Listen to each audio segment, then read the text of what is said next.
राजकीय क्षेत्रातली मोठी अपडेट आहे ती म्हणजे 18व्या लोकसभेचं पहिलं संसद अधिवेशन आजपासून सुरू होणार आहे। पहिले 2 दिवस सदस्यांच्या शपथविधी झाल्यानंतर बुधवारी लोकसभा अध्यक्षांची निवड होणार आहे। ही एनडीए सरकारची पहिली परीक्षा असणार असल्याचं कळतंय। तर 27 तारखेला राष्ट्रपती द्रौपदी मुर्मू यांचं अभिभाषण होईल। केंद्र सरकारने केलेल्या हंगामी अध्यक्षांच्या निवडीवरून अधिवेशनापूर्वीच वाद उफाळून आलाय।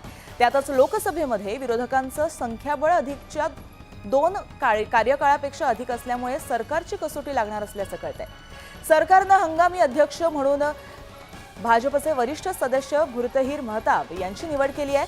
ते 7व्यांदा लोकसभेवरती निवडून आले आहेत। मात्र 8 वेळा निवडून आलेल्या काँग्रेसच्या के सुरेश यांना डावलण्याचा आरोप विरोधकांनी केलाय। अधिवेशनाच्या पहिल्या दिवशी या वादाचे पडसाद उमटण्याची चिन्ह निर्माण झाली आहेत।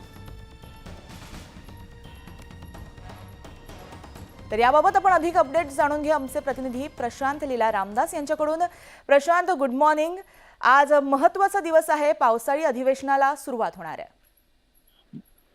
आजपासून संसदेचं विशेष अधिवेशन सुरू होतंय आणि आज सकाळी 9 वाजता संसदीय कामकाज मंत्री किरण रिजिजू जे आहेत हे जे वर्तमान प्रोटेम स्पीकर आहे यांना राष्ट्रपती भवनात घेऊन जातील।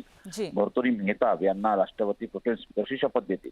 त्यानंतर सकाळी 10 वाजता संसद परिसरामध्ये पंतप्रधान नरेंद्र मोदी माध्यमांशी संवाद साधतील आणि बरोबर सकाळी 11 वाजता प्रोटेम स्पीकर जे आहेत ते त्यांच्या पॅनलमध्ये असलेले जे सदस्य आहेत त्यांना शपथ देतील। त्यानंतर संसदेचे सर्वात प्रथम पंतप्रधान नरेंद्र मोदी यांची शपथ होईल। त्यानंतर सर्व कॅबिनेट मंत्र्यांची आणि त्यानंतर सदस्यांची शपथ होईल। हा आजचा कार्यक्रम आहे। त्यानंतर उद्या देखील याच पद्धतीची परिस्थिती राहणार आहे।